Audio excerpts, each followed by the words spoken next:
Pour Buck, le chien nautique, comme pour de nombreux animaux de compagnie, l'heure de la rentrée a bel et bien sonné. Pour tous ses compagnons qui ont eu de la chance d'accompagner leur maître au fil de leurs vacances, dur de revenir au quotidien.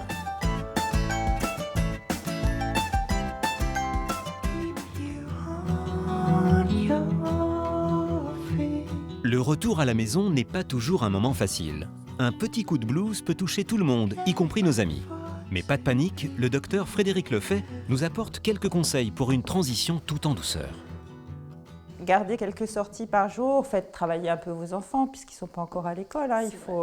Il faut les utiliser, ces petits-là. Hein. Vous les faites sortir au moins 3-4 fois par jour. Comme ça, elles ne perdent quand même pas l'activité physique qu'elles avaient pendant les vacances. Et puis après, vous laissez-les seuls quand même par grandes tranches dans la journée. Et quand vous partez, donc zéro rituel. Hein. Vous partez, vous ne faites pas le petit câlin, gna je m'en vais. Leur signifier qu'on Non, surtout vous êtes neutre, vous prenez votre sac et pof, vous partez. Je les ignore. Et quand vous rentrez, même chose. Une méthode contre nature pour qui aime câliner son chien, mais que nous confirme la comportementaliste Julia Debeul. Tu vas être sage, Scar. Maman, elle part. Pas de bêtises, hein, je reviens.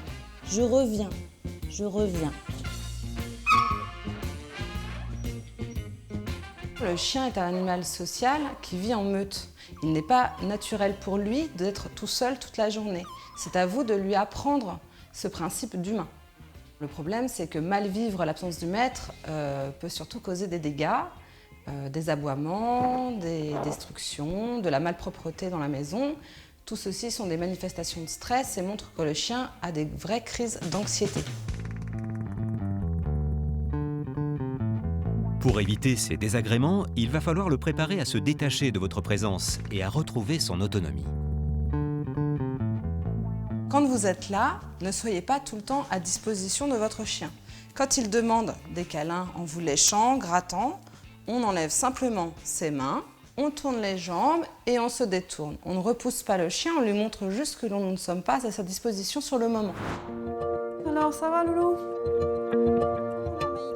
Il doit s'habituer petit à petit à votre absence. Pour les câlins, évitez de répondre à chaque sollicitation. C'est vous qui décidez du moment. Pas toujours facile quand on a des jeunes enfants. S'il n'y a pas de câlin, ça fait comme si que nous, nos parents, ils nous font jamais de câlin et ça nous met triste. Alors ils ont besoin de câlins, les chiens, et aussi tous les animaux. Le chat est particulièrement sensible aux changements d'habitude et d'environnement. Dans le cas où le retour à la maison le perturbe, l'isolement peut le rassurer. Ce qui serait important, ça serait de le garder peut-être dans la chambre de votre fils, là, pendant 2-3 jours. Comme ça, il recrée son espace, il va petit à petit refaire ses marques. D'accord. Et comme il avait beaucoup d'exercices pendant les vacances, là, il va se retrouver un petit peu avec un environnement pauvre. Ce serait important que vous puissiez jouer avec lui au moins 3 fois par jour, 10 minutes. Allez, Bertrand, tu veux pas jouer un peu, là, Bertrand? Durant les vacances, on s'autorise quelques libertés. Les enfants sautent sur le canapé. Les chiens dorment où bon leur semble. Mais ça, c'est fini. Une, deux. Sans tomber dans la discipline militaire, il est bon de rappeler quelques règles de vie. On va se coucher. Va dans ton panier, Ellie. Viens. Voilà, c'est bien. Remise à niveau de l'obéissance. Pas bouger, tu attends. Allez, viens. On essaye de mettre le plaisir et un petit peu de moments, voilà, on recadre un peu et puis on continue la balade tranquille, quoi. Rien de violent. Pour repartir de la bonne patte, une visite chez le vétérinaire est recommandée.